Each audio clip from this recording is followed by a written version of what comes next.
Donc Isabelle Grisolia, restauratrice textile au musée de l'Armée, en charge des uniformes et de leurs accessoires en général. Alors le métier de restauration consiste à faire perdurer les œuvres dans le temps, à permettre de transmettre les objets des collections dans le temps aux générations futures. Ensuite, quand on fait une intervention, il faut qu'elle soit réversible pour démonter. On ne sait jamais s'il y a des tensions qui sont créées ou des choses comme ça. On peut avoir besoin de démonter la restauration qui a été faite.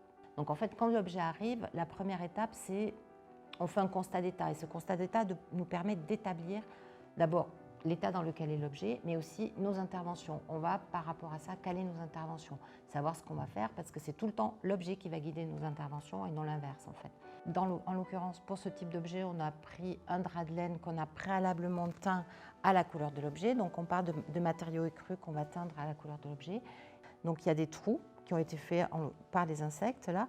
Donc en fait, on va placer une pièce qu'on va appeler pièce de support, qu'on aura teinte, sous la lacune, et on va faire des points de restauration qui vont permettre de solidariser le tissu ancien au tissu neuf.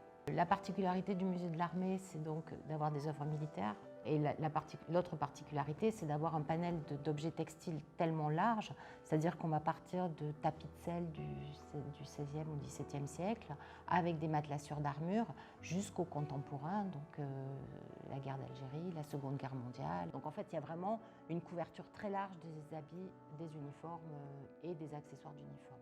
La technique est, si j'ose dire, tout le temps la même, c'est-à-dire qu'on travaille avec des aiguilles et du fil réversible et on procède avec des pièces de support, on fait une micro-aspiration au préalable et notre intervention dépend de l'état de l'objet.